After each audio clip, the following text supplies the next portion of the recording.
जो oil and gas field है ना, ये दुनिया की सबसे high rough and tough and high risk job career है, ठीक है। इस फील्ड के अंदर बिलियन डॉलर्स इन्वॉल्व होते हैं और सबसे ज्यादा जो कॉस्ट है ना वो डिपेंड कर रही होती है आपकी टाइम पे, आपके काम करने वाले लोगों पे, मशीनरी पे, आपके जो हाइड्रोकार्बन होते हैं। मैं ऑयल एंड गैस की बात कर रहा हूं, ठीक है।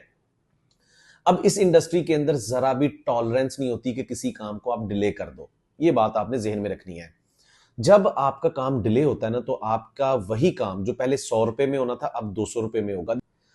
अब इस बात को समझनी है, जो प्रोजेक्ट प्लानिंग कंट्रोल है ना, वो आपका ऑयल एंड गैस फील्ड के अंदर, चाहे, क्योंकि ऑयल एंड गैस फील्ड के अंदर सिंपल सा प्रोजेक्ट नहीं होता भाई कि एक बिल्डिंग बन रही है, एक रोड बन रहा है, नहीं। कंप्लेक्स नेटवर्क ऑफ प्रोजेक्ट्स है एक फील्ड में ना। आप समझने की कोशिश कीजिएगा, एक फील्ड के अंदर ऑयल एंड गैस को ड्रिलिंग हो रही है वेल्स के ऊपर। अब उसकी एक्सेस के लिए रोड बन रहे हैं, उसकी एक्सेस के लिए प्रोडक्शन पाइपलाइन बिछाई जा रही है, उसकी इंस्ट्रूमेंटेशन के काम हो रहे हैं, बिल्डिंग्स, कंट्रोल पैनल्स। मतलब यार ये कम्प्लेक्स नेटवर्क होता है, हर चीज दूसरी चीज के साथ जुड़ी हुई है। Civil construction scope of work के ऊपर सिविल इंजीनियर्स काम कर रहे हैं, एमईपी इंजीनियर्स काम कर रहे हैं, रोड्स, बिल्डिंग्स के ऊपर जो आपकी फील्ड डेवलप की जा रही है, जहां पे ड्रिलिंग हो रही है। अब हर चीज जो है ना इंटरकनेक्टेड होती है कि मेरी ये जो ऑयल एंड गैस फील्ड है, इसको एक्सेस देने से पहले आपके कच्चे रोड तैयार होने चाहिए, ठीक है। आपकी बिल्डिंग शुरू हो जाती है, वो फील्ड डेवलप होना शुरू हो जाती है, वहां पे ड्रिलिंग स्टार्ट होती है, तो आपकी प्रोडक्शन पाइपलाइन का एस्टिमेशन शुरू हो जाता है। कल को ये ड्रिलिंग कंप्लीट होगी, प्रोडक्शन फेज में आएगी, तो फिर हमें पाइपलाइन के थ्रू इस ऑयल एंड गैस को कहीं ना कहीं तो पहुंचाना है ना भाई, प्रोडक्शन यूनिट तक। फिर उस प्रोडक्शन यूनिट की कंस्ट्रक्शन, फिर उसको रिफाइनरी तक पहुंचाना है। तो ये एक बहुत बड़ा नेटवर्क होता है।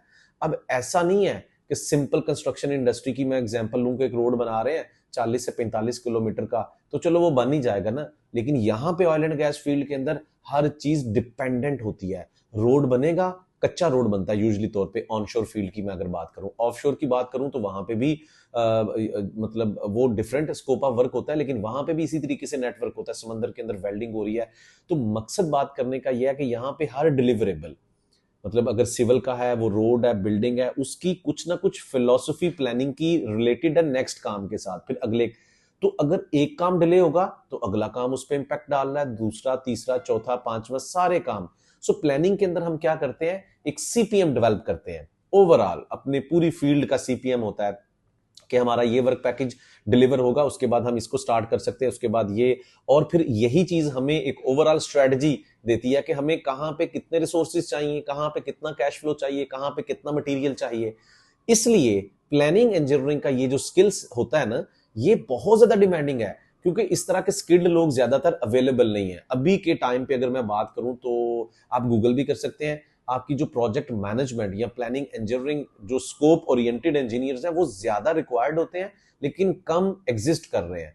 क्योंकि हम लोग इंजीनियरिंग यूनिवर्सिटी से जब ग्रेजुएट होते हैं तो civil engineer, electrical engineer, mechanical engineer, chemical engineer, industrial engineer, हम लोग अपनी फील्ड में काम करते जाते हैं और हमें बस अवेयरनेस नहीं होती। लेकिन कहीं ना कहीं पे आके वो लोग जो लीडिंग जॉब कैरियर, ये लीडिंग जॉब कैरियर है ना, जो एक पूरी फील्ड के कामों को इंटरकनेक्ट करके रखता है।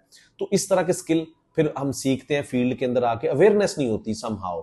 सो ये स्किल्ड लोग जो होते हैं ये फिर लीडिंग जॉब कैरियर के अंदर आते हैं, जो डिसीजन मेकिंग होते हैं, जो स्ट्रेटजी मेकर्स होते हैं। इसलिए ऑयल एंड गैस फील्ड के अंदर प्लानिंग इंजीनियर्स की बहुत ज्यादा वर्थ है, बहुत ज्यादा डिमांड है, because they are the people who are actually running all those strategies. अब इसमें बहुत सारे लोग कहते हैं सिविल, नहीं भाई। जब आप प्लानिंग इंजीनियर कहते हैं, इट मींस आप फील्ड के अंदर काम कर चुके हैं, अब आप हर तरह की इंजीनियरिंग को डील कर रहे हैं, सिविल, इलेक्ट्रिकल, मैकेनिकल। सो मजीद इसके अंदर अगर आप इंफॉर्मेशन चाहते हैं, आप oil and gas field industry की अवेयरनेस चाहते हैं, आप समझते हैं कि किस तरीके से आप अपने स्किल्स को डेवलप तो करना चाहते हैं लेकिन कोई वे आउट नहीं है, I will provide you that platform. Join my upcoming live webinar in which I am going to help you a lot. आपकी लाइव क्वेरीज लूंगा, आपके सवालों के जवाब दूंगा, आपके जॉब कैरियर कंसल्टेंट के तौर पे आपको बताऊंगा कि किस तरीके से आप UAE, Saudi Arab, Qatar, Oman, even UK, Australia, Canada, America के अंदर इस स्किल्स की बहुत डिमांड है। Thank you very much for watching this video.